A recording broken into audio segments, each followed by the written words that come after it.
Hola amigos de Éfata, estamos en el lanzamiento de este nuevo serial que queremos que sea una ayuda no solamente para el que nos oiga, sino también para nosotros mismos, para Raúl, Gavín y aquí Eliseo Aso.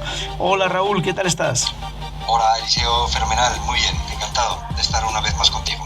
Oye Raúl, explícanos por qué estamos dispuestos a comenzar esta andadura con Éfata.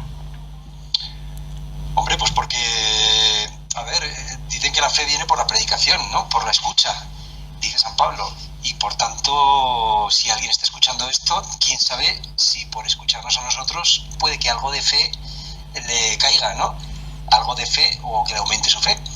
Y se cumple lo que dice San Pablo, ¿no? Que la fe llega por la estupidez de la predicación, por la estupidez de escuchar a alguien hablando, ¿no?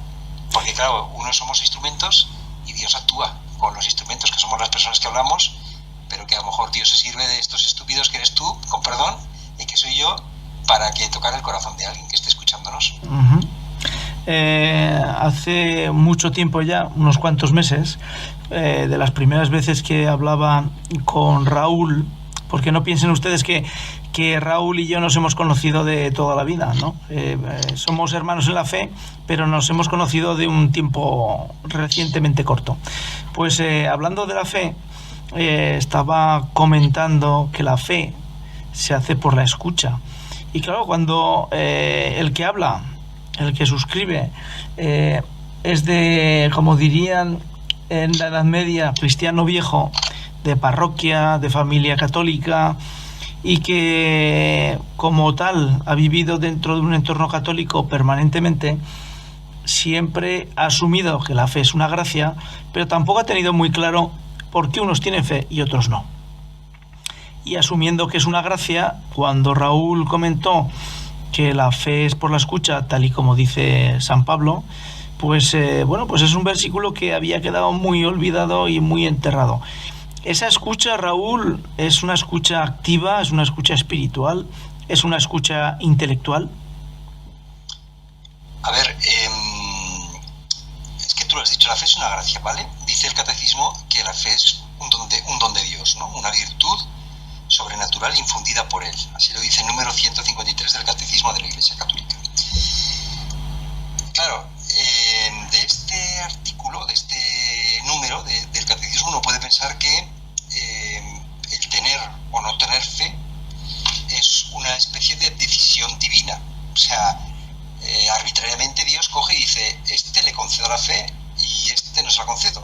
En ella o en este don no colabora la persona, ¿no? Podríamos pensar que es así, ¿no? Seguramente mucha gente tal vez lo piense. Bueno, pues esto. ¿Podemos hacer algo por escuchar? Claro. Nosotros podemos pedir la fe a Dios. Se puede pedir la fe a Dios con insistencia.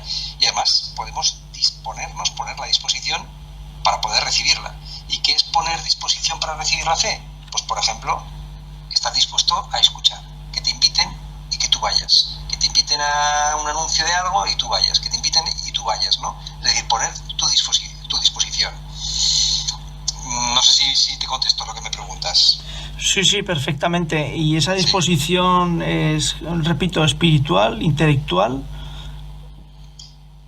Bueno, lo que he venido a decir yo es, a ver, esto lo dice de forma muy, muy bella el cardenal Newman. O sea, que la fe no es solo una gracia, la fe tiene mérito, o sea, es meritoria, ¿no? Mejor dicho, más que tiene mérito, es meritoria, ¿no? Porque es un proceso interior. Es un proceso interior, porque tú me dices, es interior, es racional, etcétera, ¿no? En el fondo la fe es un proceso interior por el cual la persona al final se rinde, ¿no? Rinde su razón, su mente, su voluntad a Dios, ¿no? O sea, lo que quiero decir yo es que el obstáculo principal para tener fe no proviene de que uno tenga dudas. A veces uno piensa que el que no tiene fe es porque duda, ¿no? Por la razón, por así decirlo, ¿no? El obstáculo principal para la fe viene más bien, según mi parecer, del orgullo y de la soberbia, antes que de dudas de razón. ¿Me explico? básico, ¿no? O sea, el no tener esa disposición para rendirte, ¿no? Rendir tu mente, rendir tu voluntad, rendir tu razón, tu raciocinio a Dios, ¿no? A esa verdad suprema. Uh-huh. En el camino del cristiano, la fe es el inicio, es la llegada, es un encuentro. Bueno, si me haces elegir entre las tres que has dicho, un inicio, una llegada, yo diría que es un encuentro, ¿no? La fe es un encuentro dentro de uno mismo. ¿Un encuentro con quién? Con Cristo. Eso es la fe. La fe es un encuentro, también mencionábamos antes a San Pablo, lo podemos mencionar de nuevo, ¿no? La fe es un encuentro a través de un tercero, que es el Espíritu Santo. Dice San Pablo que el Espíritu Santo da testimonio a nuestro espíritu. Tenemos el Espíritu de Dios dentro de nosotros. El Espíritu Santo da testimonio a nuestro espíritu de que Dios existe. Eso es la fe. De que Dios existe, de que Dios nos ama, de que Dios es nuestro Padre, de que Dios es la verdad. Y se produce dentro de nosotros pues este acontecimiento, este encuentro. Y que, ¿cómo saber esto? Porque lo sabes. O sea, esto no hay más. Uno sabe cuándo se ha producido este encuentro o cuándo no se ha producido este encuentro. Este encuentro misterioso en el que tu espíritu da testimonio, o sea, corrobora, certifica que esto es así, que Dios existe, que Dios actúa, que Dios te ama, que Dios es tu Padre. Desde luego la fe, evidentemente, además de ser un encuentro, posiblemente tenga un inicio. No sé si me has dicho un final también, ¿no? No sé si me has dicho pero desde luego un inicio también, claro que sí. Hay un inicio de fe, luego hay un recorrido, un camino. A Nicodemo Jesucristo le dijo que había que nacer de nuevo, o sea, que había que empezar de nuevo. La fe es algo de todos los días. Uno dice, hoy tengo fe, o uno no dice como hacen los protestantes, el día que me convertí. Sino los cristianos decimos nos tenemos que convertir todos los días. Convertirse es, en el fondo,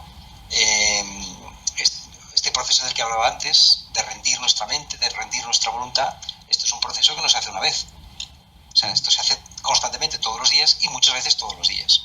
Es decir, que la fe como tal es una parte del cristiano que está en permanente movimiento, que no es que se obtenga y a partir de ahí hay otro crecimiento diferente, sino que la fe es como una bomba, un motor que está permanentemente impulsando sangre en el cuerpo del cristiano.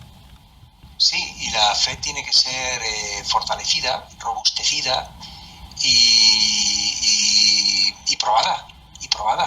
Pero esto es como las grandes cosas de esta vida. El amor también tiene que ser probado, ¿no? ¿Cómo sé yo si amo a una persona? Bueno, pues cuando soy capaz de... Imagínate, por ejemplo, yo con mi esposa, pues cuando soy capaz de tener una tentación y imagínate una tentación con otra mujer y decir no, saber decir no. ¿Por qué? Por amor. Bueno, pues la fe también tiene que ser probada para decir si existe fe o no existe fe. Tenemos que, o sea, rendir tu voluntad. Si resulta que tu voluntad coincide con la de Dios, no estás renunciando a tu voluntad, porque como coincide, la cuestión es cuando vengan momentos en que tú dices yo no entiendo nada, yo no entiendo por qué sucede esto, por qué ha sucedido esto otro, y por qué muere esta persona y este cercano, ¿no? ¿Por qué esta enfermedad mía? ¿Por qué este sufrimiento de mi hijo? Uh-huh.